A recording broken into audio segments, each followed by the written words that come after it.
Hello guys, দেখতে পাচ্ছ আমার সোলার সিস্টেমে কিছু আপডেট করেছি।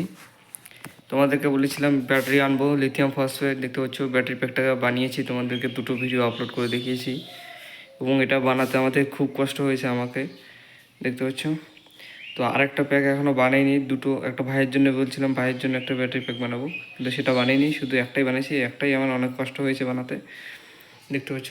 এটার সাহায্যে আমার এই লোড চলছে, 13.3 ভোল্ট রয়েছে ব্যাটারিতে এবং এটা ফুল চার্জ হলে খুব ভালো ব্যাকআপ দেয়, ঠিক আছে। তো এটা ব্যাকআপ টেস্ট একটা ভিডিও আনবো, কিন্তু এটাকে আমি ফুল চার্জ করতে পারছি না, কারণ দিনের বেলাতে এই ফ্যানটা চালাতে হচ্ছে, দেখতে পাচ্ছ। এই ফ্যানটা চালালে ব্যাটারিটা ফুল চার্জ হয় না, কিন্তু ফুল চার্জ না হলে তো লোড টেস্ট করে তোমাদেরকে দেখাতে পারছি না। আর আগের ব্যাটারিগুলো দেখতে পাচ্ছ এই ব্যাটারির জায়গায় ছিল এই ব্যাটারিগুলো। তো তোমাদেরকে দেখিয়ে দিচ্ছি যে কত এম্পিয়ার, আমি কত এম্পিয়ার বলেছিলাম, যে একটা 14 এম্পিয়ার আর একটা 16 এম্পিয়ার। দেখতে পাচ্ছ গাইস, এটা হচ্ছে কোথায় লেখা, এই যেখানে 16 এম্পিয়ার, দেখতে পাচ্ছ 16 AH 12 ভোল্টের। আর এটা হচ্ছে 14 এম্পিয়ার, তো 14 এম্পিয়ারটা এই যে এখানে রয়েছে 12 ভোল্ট 14 AH, দেখতে পাচ্ছ। তো দুটো মিলে 30 এম্পিয়ারের ব্যাটারি ছিল, কিন্তু সে দুটোকে বাদ দিয়ে আমি এখানে 15 এম্পিয়ারের ব্যাটারি লেগেছি, দেখতে পাচ্ছ।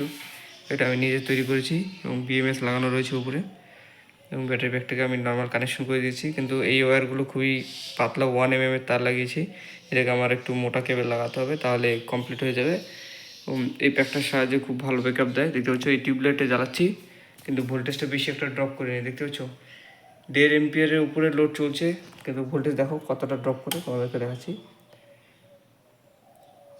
13.4 রয়েছে এবং ইনভার্টারটা অন করার পরে 13.3, মাত্র 0.1 ভোল্টের মতো কমতেছে, দেখতে পাচ্ছ, ঠিক আছে।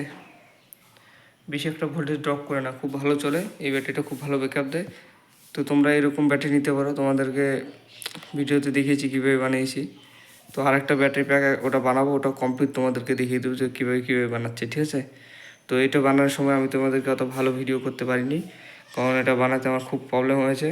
সোল্ডারিং আয়রন আমার তোমার হচ্ছে 35 ওয়াটের, সেটা দিয়ে সোল্ডার করতে খুব অসুবিধা হয়। এটা মিনিমাম 60 ওয়াটের সোল্ডারিং আয়রন লাগে। আর ভালো হয় যদি নিকেল স্টিপ যে স্পট ওয়েল্ডিং রয়েছে সেটা দিয়ে করলে ভালো হয়। তো দেখতে পাচ্ছ কী কী লাগিয়েছি।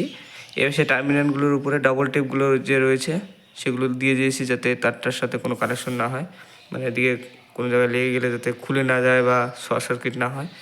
এই জন্য দুই পাশেই দেখতে পাচ্ছ লাগিয়ে দিয়েছি ডাবল টেপ আঠা। ওয়্যারগুলো এখানে কানেকশন করে দিচ্ছি এবং BMS-এর তারগুলো কানেকশন করে দিয়েছি। আর আপাতত আমি এই ব্যাটারির সাহায্যে লোড চালাচ্ছি। তো গাইস খুব গরম, যার কারণে ফ্যানটা চালাতে হয়, ব্যাটারিটা ফুল চার্জ হয় না। তো ফুল চার্জ একদিন এই চার্জারটা দিয়ে ফুল চার্জ করে তোমাদেরকে এই ব্যাটারির ব্যাকআপ টেস্ট করে দেখাবো, ঠিক আছে। তো গাইস ভিডিওটা আজকে এ পর্যন্তই, কাজের জন্য ভিডিও দিতে পারছি না ভালো করে। তো গাইস টাটা, বাই বাই।